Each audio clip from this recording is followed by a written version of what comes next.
سبيل الدموع سبيل مريح تنهدى يا صاحي كي تستريح وبث.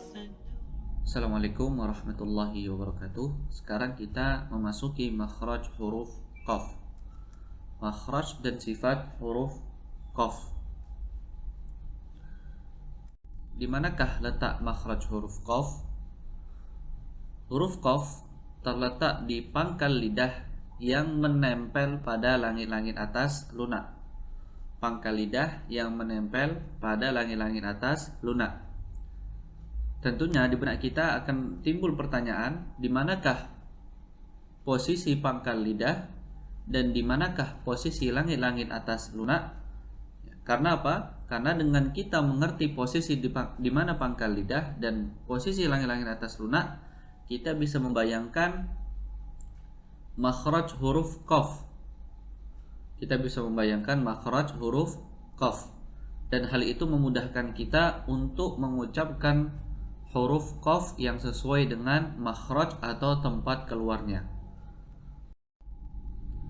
Tapi di manakah posisi pangkal lidah dan langit-langit atas? Maka kita bisa lihat di gambar berikut.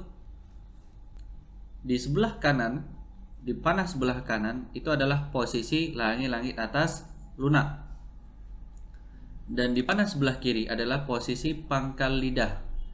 Ya, jadi ini adalah gambaran makhraj huruf qaf, yaitu pangkal lidah yang menempel pada langit-langit atas lunak. Kemudian makhraj huruf qaf dia memiliki sifat-sifat lazimah.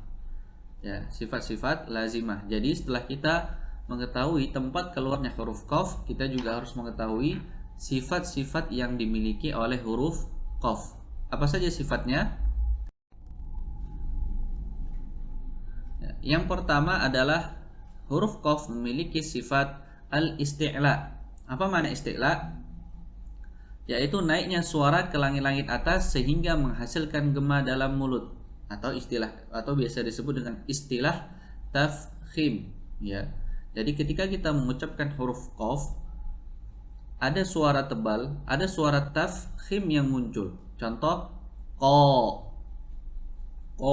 ya. Suara gema yang berada di dalam mulut itu namanya tafkhim, ya. Tafkhim itu muncul karena apa? Karena naiknya suara ke langit-langit atas sehingga mulut kita itu dipenuhi oleh apa? Gema. Itu adalah sifat isti'la. Dan sifat yang kedua yang dimiliki oleh huruf qaf adalah al-jahr. Ya, mana dari jahr? Tertahannya udara ketika mengucapkan huruf qaf. Hal ini bisa kita rasakan dengan meletakkan telapak tangan kita di depan mulut kita. Ya, contoh aku. Nah, di sini udara yang keluar melewati mulut itu hanya sedikit. Hal itu menunjukkan bahwasannya ia memiliki sifat jahr. Kemudian sifat yang ketiga adalah syiddah. Makna dari syiddah adalah tertahannya suara ketika mengucapkan huruf qaf. Ya, contoh aku. Ya, suara tidak mengalir. Ya, tidak boleh mengucapkannya seperti aku. Nah, ini tidak boleh. Karena apa? Dia memiliki sifat syiddah yang maknanya adalah tertahannya suara. Kemudian sifat yang keempat yang dimiliki oleh huruf qaf adalah al-infitah. Ya, makna dari infitah terbukanya rongga mulut ketika mengucapkan huruf qaf. Jadi ketika kita mengucapkan huruf qaf, mulut kita tidak boleh tertutup, ya harus terbuka.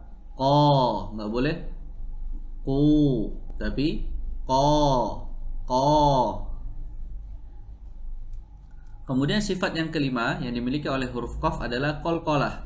Apa makna qalqalah? Yaitu suara pantulan yang jelas dan kuat tatkala mengucapkan huruf qaf sukun. Ya, jadi qalqalah ini sifat yang dimiliki oleh huruf qaf hanya berlaku ketika qaf tersebut bertanda sukun.